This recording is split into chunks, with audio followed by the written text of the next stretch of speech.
Are you looking for a new movie with a little bit of scandal, betrayal, humour, all written on a letter that can rock a 1920s England town? Well, I've got the movie for you. We are going to be looking at Wicked Little Letters right now.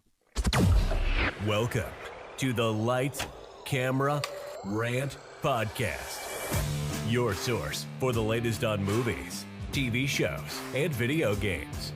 Get ready for ranting, raving, and reviewing. Here is your host, Lee.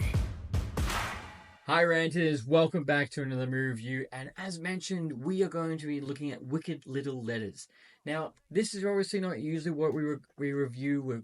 This is another solo review where same thing with imaginary cat person. This episode is just solely on this particular movie, and I would like to say thank you very much to Studio Canal who invited me to an early premiere. It was fantastic. I took my partner along, and this was something I would have never ever gone to go see by myself. When we get the invite, I was like, sure, this looks different, this looks fun, and I must say, for only 102 minutes, doesn't go for too long, but this is something you're going to have a good time with. It's dark comedy, it has a mystery, scandal, all rolled into one with a really good cast with Olivia Colman, Jessie Buckley, directed by Thea Sharrock. This movie also premiered at the 2023 Canada Toronto Film Festival back in September. Now, when it did premiere, I did see this. It did say it had a bit of mixed reviews. So I still went with an open and fresh mind. And if this is the first time you're ever hearing this review or watching this review, this is, as mentioned, this is very different to what I usually review. So this is a lot of fun, just seeing something a little bit different. So this movie is actually based on a true story.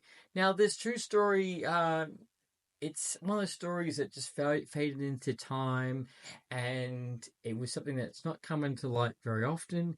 And because of this movie, it's come to seeing fresh eyes.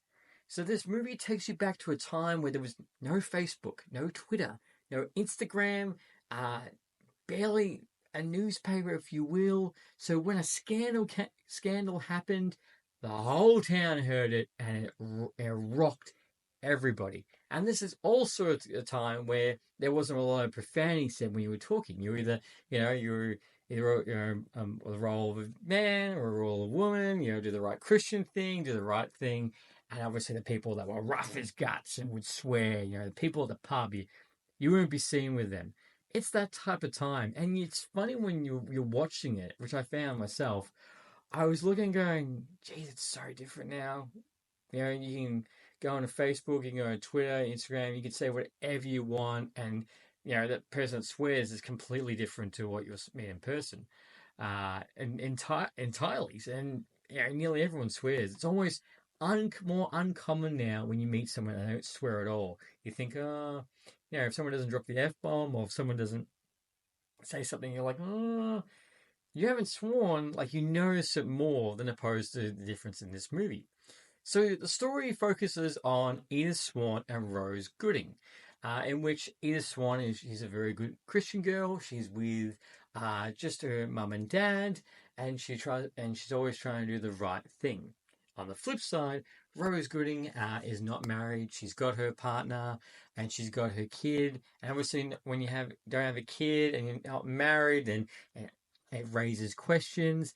And Rose, of course, she swears, she drinks, she's a little bit rough as guts, as you would say. But it's interesting because as this film as it progresses, you find out that Edith and Rose were good friends, but her father really doesn't like her because he's a man of culture. Culture is probably not the right word. Not honor, stature, right stature, which we do get a wonderful flashback of what happens at one of his birthday parties and why they don't talk anymore. So what starts this little thing is that I do love that it's still taken with swearing is still in modern context.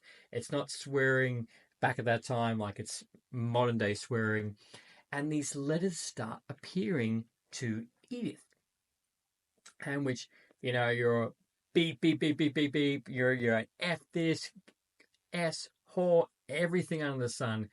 And they're reading it with absolute horror. Now, one of the things I love about this movie is that all the letters almost pretty much get read out, and it's so funny because everyone's like, what the hell? What's going on?"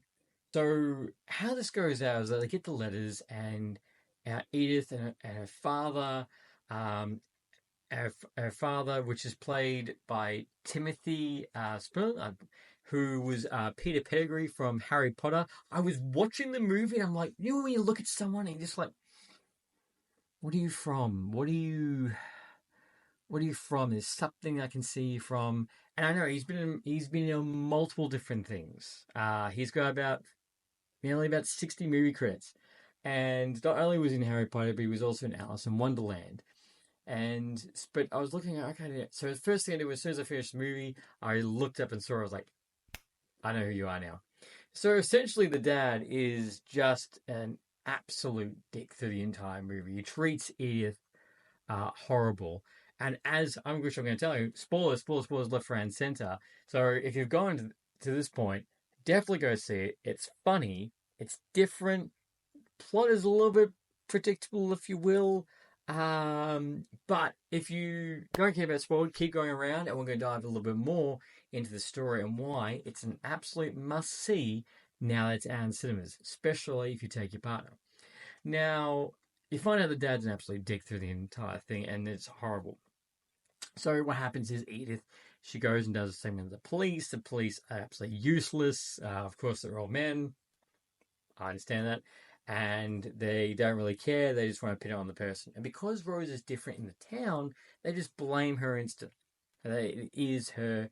And it's interesting because in this time, the cops do mention the fact that even if you, even if the handwriting is different from one person to the next, it doesn't hold up in court back in 1920s. And it's funny right now, it, of course it does. 100% it holds up, but it doesn't hold back then. So what happens is that they go do a statement, and when they go to do a statement, we are met Angelina, who plays Gladys Moss. Now she's one of the very first female police officers in Sussex, which you can imagine how that's going to go down with the police. And there's just some really funny scenes with her when she's listening to the guys, and they're just obviously morons, and she's trying to hold her composure with going everything. And she wanted to be a police officer because her father was a police officer. So she's trying to do the right thing. Now, from the very start, she finds it very sus with Edith and Rose on with these letters. So she starts doing her own little investigation, and she gets a little bit of pushback here and there. Now, Rose does go to prison, but even though she goes to prison, there's like a little Christian group with Edith, and the rest of the town folk are a little bit sus on what's happening and they don't really trust Edith. So they do help Rose. They do help Rose get out of prison as well. But at the same time, Glass is she's still in the hunt and trying to figure out what's happening. So they get the bail. Rose gets out, and as everything's progressing, the town folk are getting more sus of Edith. So what happens is originally letters were only coming to Edith, but now they're going through the entire town. This rocks the entire little town in Sussex. So the point becomes news and newspaper. It goes all around, and the police have to find out who this is. But so they just pin it on Rose because it's easy.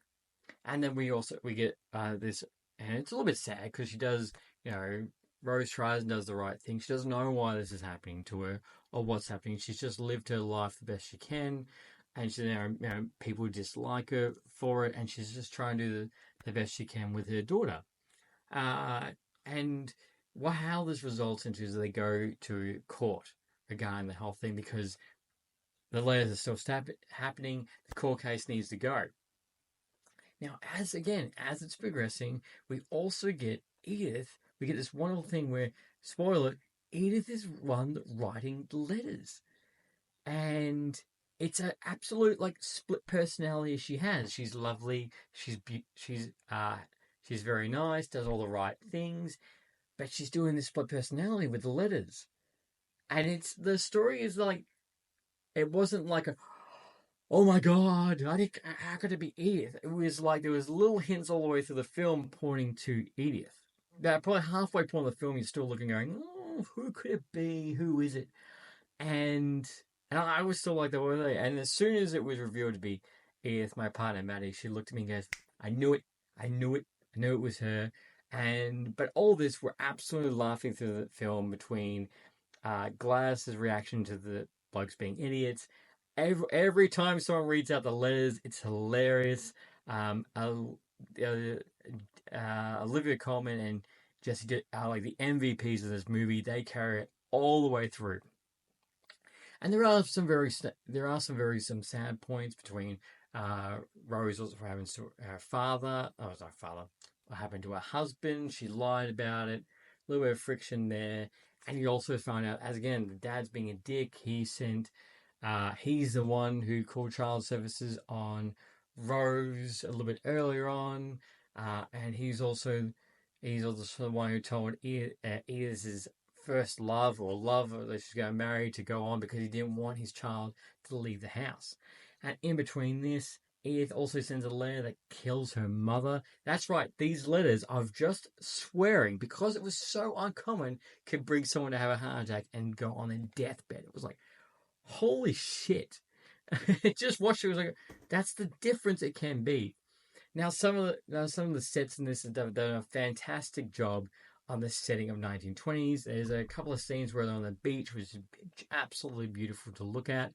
And this film does a great job of the setting, the times, what it is to be a friend and being a betrayal. Even at the very end, it's still Edith, and Edith thinks she's won, by the way. She thinks she's won all the way at the end until Glass and the town folk have made this perfect plan to get her caught, which she does, because the cops are like, no, you gotta catch her on the act. Now, obviously, it was me and you. We would just use our phones to record, but it's a different time.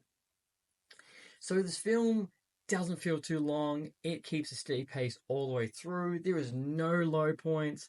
This is actually a film I would look back and go, I would watch this again. 110%. I don't recommend watching it with your kids, but I definitely recommend watching it with your partner, especially if you like British comedies. You're going to love this. I thought it was fantastic. I give it a full thumbs up. Out of stars, I would probably get 3.5 stars out of 5. 3.5 rants out of 5, if you will. But I would love to know, have you seen this film? What did you think of it? Did you like it? Or was it a little bit different? Now, the mixed reviews that I've mentioned that we did get earlier on, it was that they felt that the plot was a little bit thin, and some of the comedy didn't land. I completely disagree with all of that. I thought that the comedy did land. I thought, yes, the plot obviously alludes to the fact that she is the one saying the letters, but I didn't think it was like pleasantly predictable, I would say it is. It's not like, oh my god, they're just blurting out loud who it is. It's pleasantly predictable. And it plays on the whole idea of split personalities as well with Edith. And also what happens is what's your personality to somebody else. There's always that saying, the person who swears the most are the most truthful people compared to other people that don't, which is all plays in this movie. So if you have seen it, I'd love to know what your thoughts are. Definitely let me know in the comments or Instagram, whatever social media platform. We are on all of them. But the movie Wicked Little Letters is out right now, and it has Mr. Rand's approval. And as always, until next time, happy ranting. Thanks for listening to Lights, Camera, Rant. If you like the show, don't forget to subscribe so you don't miss a single episode. While you're at it, leave us a rating and review, and be sure to tell your friends. Until next time, happy ranting.